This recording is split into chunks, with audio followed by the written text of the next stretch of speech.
Hi everyone. Um, Before I get into this video, before I get into what I'm going to say, I just want to let you guys know that appearances can be deceptive sometimes. I seem okay on the outside, and truth be told, on the inside, I'm not doing too badly either. But when I laugh, when I joke, when I smile, you know, it's only ever because I find something funny or I find something uplifting. It's not really because I'm happy. Being a targeted individual, you're never really truly happy because that's not the point of you being a targeted individual. The part of you, the whole point of you being a targeted individual is to torture you. Since when have you ever heard of a tortured person being truly happy? You don't hear of that stuff. It's just that when it comes to me, I know how to turn darkness into light. I know how to turn something awful into something life affirming. But the negative side of that is that when you are in a situation where you're not being traumatized, you're not being piled on, your body doesn't know what to do. So it's a vicious cycle and it's a vicious loop that never ends. But the good thing about that is that because I'm being tortured literally every day, psychologically and with electronic weaponry, because I'm being tortured daily, it allows me the opportunity to see what I can really do when circumstances are limiting and when I don't have a lot of options. It allows me to see exactly what I'm able to do. So don't get it twisted. I'm never truly happy. I just laugh when something's funny. And I just smile when something's uplifting. I like seeing happy people being happy. I laugh when the perps are being stupid. Like, it doesn't mean that I'm happier than them. It just means that I'm very in touch with my emotions and how I feel, you know? So I'm okay on the surface. On the inside, my insides feel very calm. They feel very steady. They don't feel numb. They feel very calm, very steady. They feel very sort of centered in here. I feel very centered in here. So I thought I wanted to come online and just for a moment, just be vulnerable and let you guys know if you TIs see me like laughing or joking and stuff like that, it's because you know why. You know, it's not because I'm happy. I'm just as, I'm just as miserable and as tortured as you guys are. I've just found a way to move past it. Now that I've said all that, I have to admit a few things to you about today. When I thought I was leaving here, I was happy.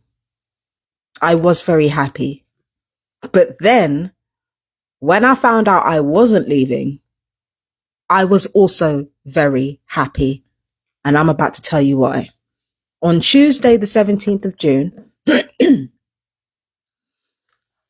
my letting agents came over and basically we went round in circles talking about what the neighbors were doing, that, me and the neighbors should just talk. It was just a bunch of hot air, a bunch of nothing, and an attempt to intimidate me and try to lean on my feelings, right? And what they suggested was that they would get the council to house me. So I thought, okay, cool. So get the council to house me. I would be proactive and also contact the council myself, but keep the letting agents in the loop so that they know what's going on. Right. So I did that. And then this afternoon, I went to visit Bartholomew House, which is where Brighton Housing is. And I sat down with them and I explained the situation. Unfortunately, before I was able to fill in the form, one of the staff workers also tried to diminish the harassment that was actually taking place against me. And unfortunately, this meant that I couldn't get anywhere because, the truth be told, I have a living abode. I just don't want to be, well, I didn't want to be here because of the gang stalking, but I still have a living abode. So like, technically they're right. Like my situation is not an emergency situation, but a couple of things made me internally laugh today. The first thing was when I left the house and I was looking forward to moving and getting away from these people. Like, I'm sorry. The burp started. Let me just calm down. Hang on. There's a fly over there. Hang on. Oh, bastards. Anyway, so when I was leaving to go to Bartholomew House, so I went to the wrong building at first, but then I went to Bartholomew House. When I was leaving to go down there, I hear the perps upstairs bragging about how they won. And internally I was cackling like I killed it in though, right? As I was leaving.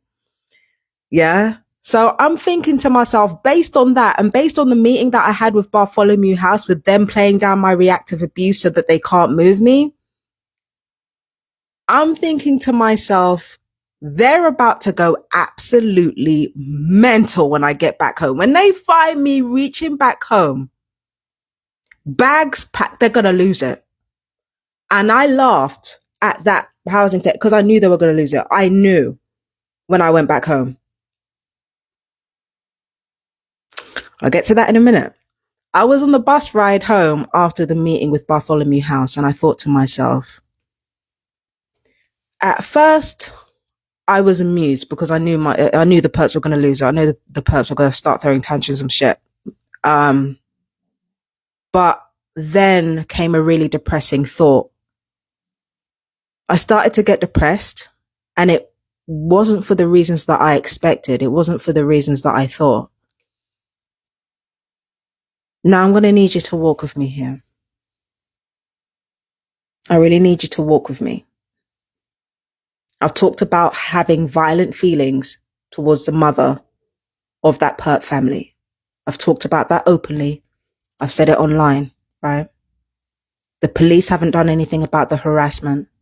They haven't even done anything about me saying that stuff to their face. The police haven't done it. It's not just the perps that they haven't done anything about. They haven't done anything about me.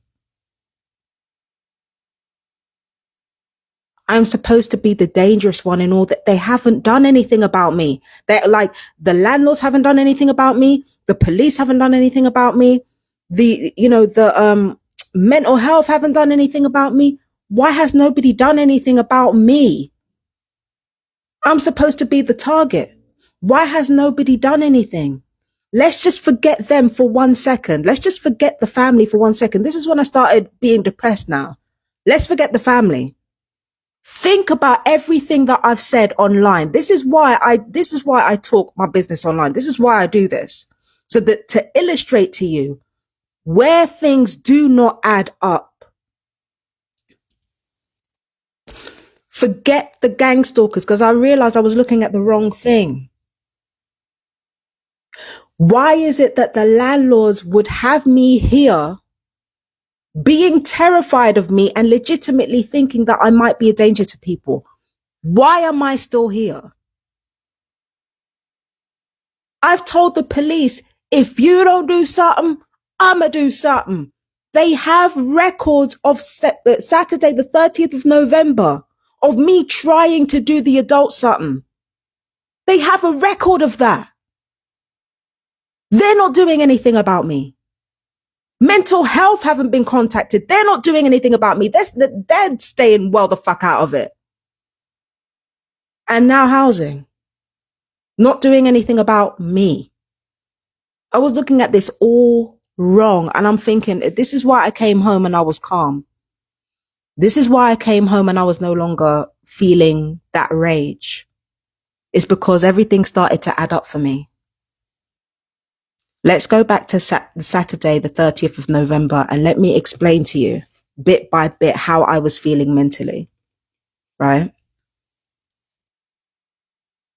It wasn't just me that was angry. This wasn't just a case of me holding in anger for like a year and a half and, and going ballistic, my anger was augmented by long range acoustic devices. My anger was augmented by frequency weaponry. That's what happens to a lot of targeted individuals and perpetrators. My anger was augmented to the point where I was supposed to want to not hurt someone, but do something worse. And yet, when I was at the peak of my rage, because when I was at the peak of my rage, there were two people in the room. There was cognitive Fabian and subconscious Fabian.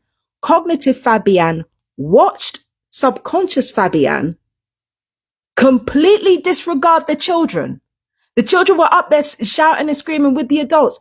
I watched subconscious Fabian completely disregard the children and go straight for the adults. And even then, murder was literally the last thing on her mind. It wasn't even a factor. It wasn't even a factor. When the time came to do something and my cognitive senses were not in the driving seat, there was no thought of killing. There was no thought of really serious violence. There was no thought of lethal action there. It was all, I want to fight. That's all there was. And that is with not only reactive abuse, but racial abuse, abuse according to gender, over nearly 40 years of humiliation and disrespect and sexual violence and physical violence and mental violence. All of that culminated in me wanting to fight adults and just not even seeing the children there, even though they're the main ones instigating. That's what all of that on top of the gang stalking led to. No murder, no torture, just straight up, I want to beat somebody's, I want to fight. Straight up. Nothing else. And the reason I'm telling you that is because I had a really depressing realization about that. The first thing is that the only reason I'm alive is because of the gang stalkers. Stay with me. The only reason I'm still alive is because of the gang stalkers. The gang stalkers are keeping me alive. And it's not because I'm special or different or wonderful. It's because targeted individuals are an experimentation as to how much pain and trauma you can put a person through before they break and split like I did on the 30th. Better yet, they want to experiment what they can do with that split, how many people they can harm with that split without incriminating themselves. Stay with me. I'm going somewhere with this. The thing that depressed me the most is that just like the only reason I'm alive is because of gang stalking, because gang stalking wants to torture me. The only reason why my perps are still alive is because of me. That was the depressing part. That was the part that saddened me. The only reason they're alive and unharmed is because of the same person they villainized all over the place. And I know it sounds arrogant. It really does sound arrogant. Because who are you? You know what I mean? It sounds arrogant as fuck. But really think about it. Think about Axel Ruder, whatever his name is. Think about Axel. Think about the Nottingham killer. Think about all the other killers that you know had to be Manchurian candidates. Only the UK versions of it. Think about those people. And think about the optics of those people. When you look at I think it's Rudakabana, I think his name is. When you look at his case and you look at the deliberate medical negligence that was created because of systemic racism, when you think of that, on top of what must have been directed energy weaponry and frequency weaponry being fired at him. He was already vulnerable because as a man, you're vulnerable, right? Not necessarily being a black man. It's just a man. Yeah. Because men are not used to the same level of pain as a woman is. They're not used to the same level of systemic disrespect, and therefore they don't know what to do when they're on the receiving end of it. So as a man, right, as a young man, he was more susceptible to his rage, and the effects of smart technology, it brings out rage in everybody, but it especially brings out rage in young males. I use a lot of internet. Internet puts me in a bad mood. I notice when I can't get online, my mood is better. And then on top of that, you've got the because I'm a targeted individual, you've got weaponized frequencies being aimed at me to change my mood. You've got NLP techniques being practiced as street theater. You've got people disrespecting me constantly. You've got all of these things. All of these things are supposed to be a recipe to create a killer, or at the very least, a super slave. But because of how my character is set up, those children were never going to be harmed. And it was never going to be a situation where I ever felt the need to kill. Because I'm like mentally ill people talk all that shit, but a lot of mentally ill people are not built that way. A lot of mentally ill people are not built that way. I'm one of them. I know. I was meant to do a lot more harm on the 30th of November than I actually did. And also I was meant to lie to cover my ass. I did neither.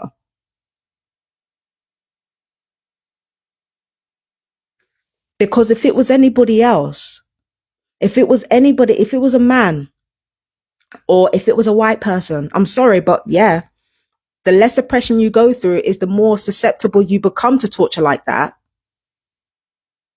If I was any other type of person, maybe, but I'm not.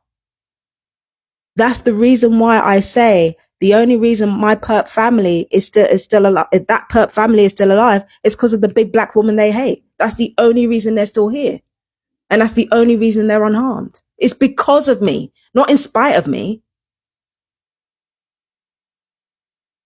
Gang stalkers put them deliberately in the firing line for this shit. That's what depressed me. Like, when I was angry, I used to say a lot of shit. I used to be right about a lot of shit when I was angry, but because my anger was getting in the way, I didn't believe the truth. Now I do. Because why is nobody doing anything about me? Fuck the family. Why is nobody doing anything about me? They know what I've done. It's all over the internet. So why have they allowed that perp family to engage in reactive abuse? And why have they allowed me to crash the fuck out and tell the police, hey, fuck you? Why have they allowed this? There's only one reason why they've allowed this. It's because they deliberately put the perps there to put them in harm's way. And the only way that they're staying out of harm's way is because of the target.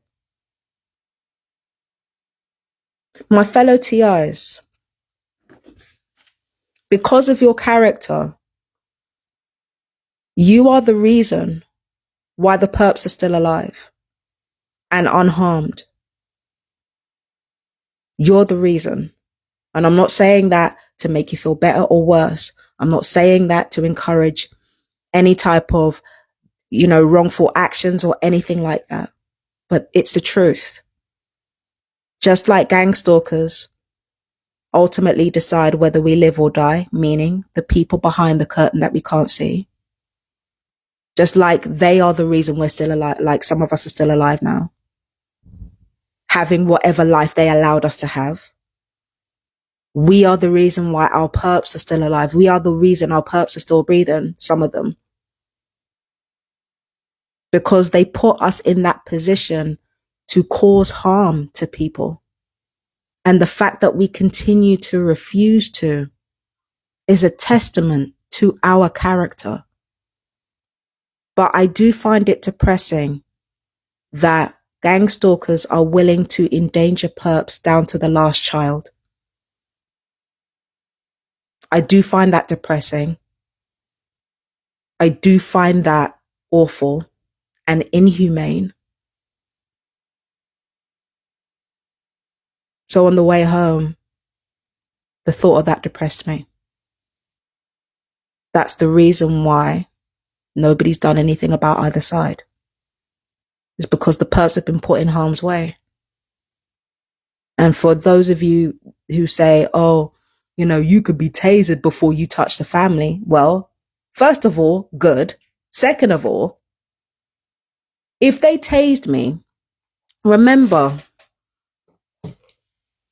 the gang stalking weapons, the DEW the directed energy weapons have,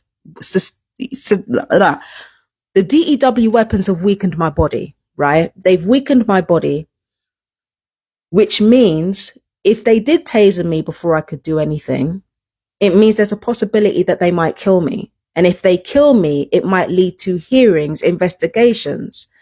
There's going to be a hell of a news story if anyone comes across my YouTube. A hell of a story if anyone comes across my YouTube. I'm going to hear all kinds of shit from my tarot readings, see all kinds of shit from my tweets.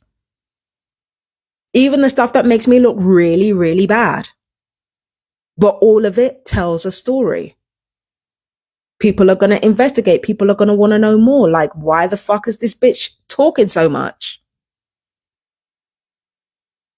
So even if they were to taser me before I could do anything, you know, again, I'm the reason why they're not harmed. So good. You know what I mean? I don't want to be tasered. I don't want that. But like at the same time, if I'm the only reason the perps are still alive and unharmed, I'm not about to jeopardize that shit.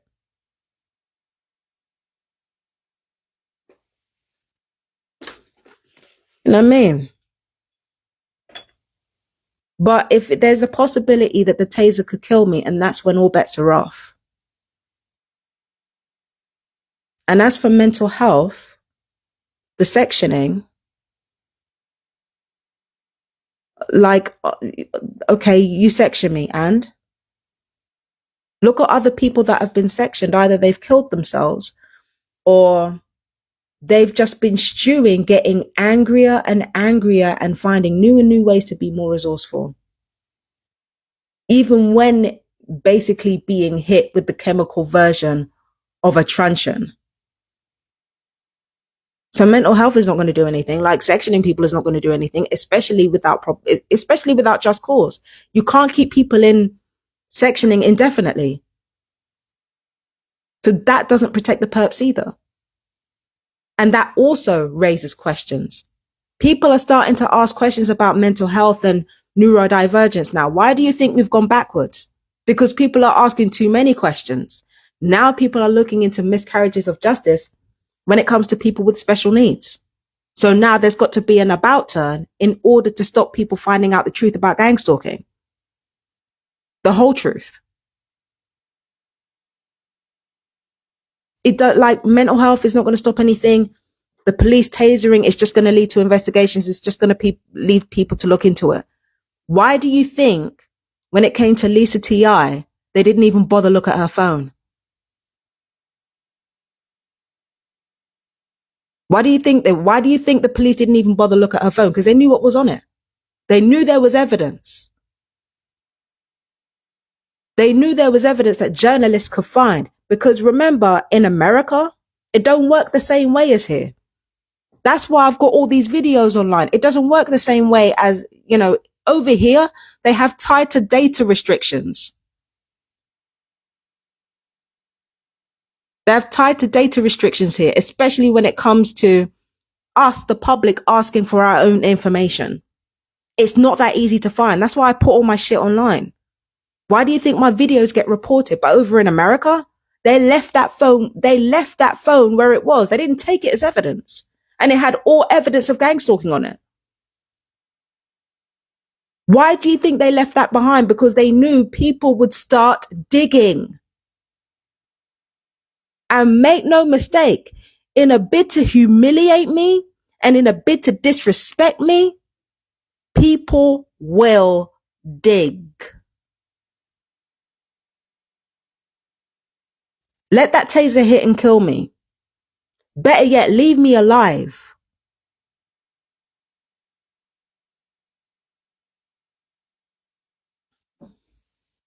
It raises too many questions.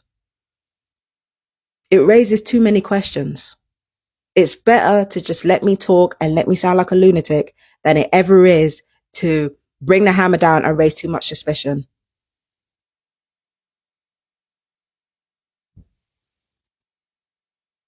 That's why like the police have been asked to lie, housing have been asked to lie, the letting agents have been asked to lie, mental health have been asked to lie, and try to bring the focus back to my mental health. Really think about why that is. The perps are patsies. And when you make the perps patsies, when you create perps at all, you shift the power of life and death from yourself to the person that you are targeting with them. Whichever target you pick, the perps of that target are at the target's mercy.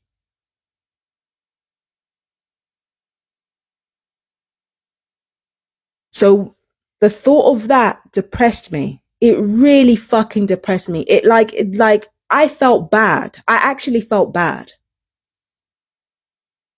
But then the closer I got to home, I started feeling the best thing I'd ever felt in months. It was usually I hate coming home, but this time I was actually looking forward to it. Because I knew the perps were going to crash the fuck out. And they did. And how? I came home and there was all kinds of banging upstairs, and shouting upstairs. I don't know what they were banging and shouting. And I'm over here like, I thought you won. What happened? And then they're over there bragging about karma. I'm like, all right. I didn't quite react like that. I laughed until tears came out of my eyes. But I'm not laughing at the fact that the gang stalkers basically set them up to be harmed or killed. I'm not happy about that. What does make me laugh is the fact that the fact that they think that getting to me is the only thing that matters. They think that's all that matters. Getting attention from me. I keep saying that this shit is not a game. I keep saying that this shit is not it's not a game. And now that I know that I'm the only person, I'm the only reason they're still here and they're still breathing, I ain't about to do shit. They do not have to worry about me. Because every single time they start with their nonsense, and that them people with their long range acoustic devices aim weaponized frequencies at me to try to get me angry, get me hype, I'm going to remember what type of person I am.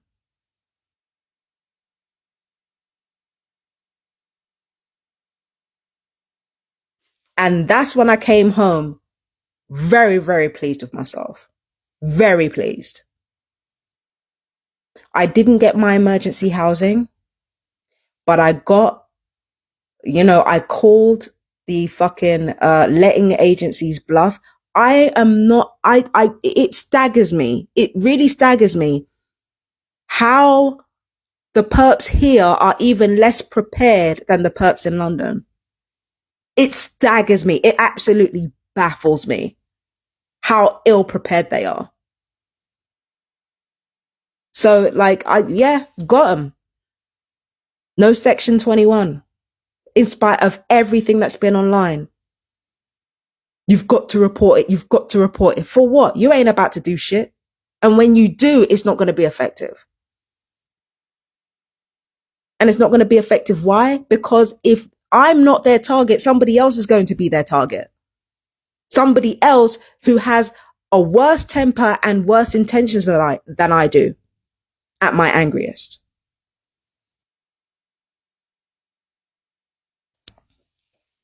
People just do not understand this. This is not a game. But not gonna lie, I do crack up when, you know, my gang stalkers start doing their little nonsense. Like, I do crack up. I can't lie.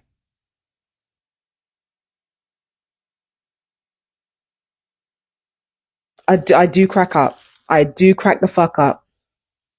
But understand, this feud is not between me and the neighbors. I can't stand my neighbors. I think they're hollow and fucking weak and cowardly. But this is not between me and them. This is between me and my government. Let's be clear. Better yet, it's between me and the creative intelligence agencies that are responsible for my gang stalking. And the gang stalking of other people in this country is between me and those faceless motherfuckers. And I'm not winning. I'm losing. Because there are people still being murdered by this program. But this always happens to me. Every time I don't get what I want, there's always a way better replacement. A way better replacement. Always.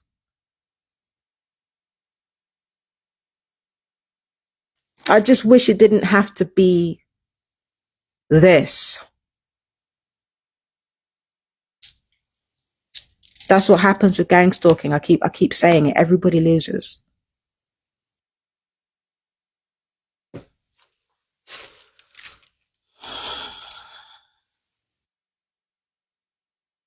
Everybody loses. I just get to lose with a little bit of style. I get to lose with a little bit of swagger. You know what I mean? That swagger that comes from knowing I'm not part of a global trafficking ring. And that's all I get. I haven't saved any lives yet. I might be making TIs feel better by releasing these videos and talking about what I'm going through, but like, I'm losing. Because I'm not saving anyone yet from this program. I'm losing. Just lose with a little bit of swag. And that's it. But the perps don't win either. Because the same person they hate is the same person. It's the same reason why they're still alive and they're still unharmed right now. So they don't win either. Because the same people who bribe them or blackmail them set them the fuck up.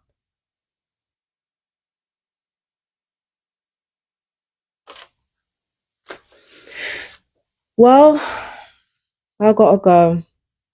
I've got to do my readings. I've actually written down my readings for tomorrow. I've got so many plans and I've already written them down on Empress Justice Tarot and Empress Justice Astrology. I've got so many plans because right now I'm in a phase of experimentation, seeing what works. Just watch this space, okay? But the first reading is going to be tomorrow. I'm going to be doing the reading for Ardra New Moon on Empress Justice Astrology. So yeah, if that's your type of thing, you can go ahead and join me there. As for me, mood-wise, I'm doing better. I think I needed a good cry. I think a good cry is good for the soul. Because I've really turned a corner since then. So, you know what I mean? So, let me know how you other TIs are doing, okay? Let me know how you guys are doing. I really want to hear from you. As for now, I'm Fabienne Deacon, Empress Justice. I love you, my fellow TIs. Peace and blessings. And yeah, let me know in the comments how you guys are doing. Take care. Bye bye.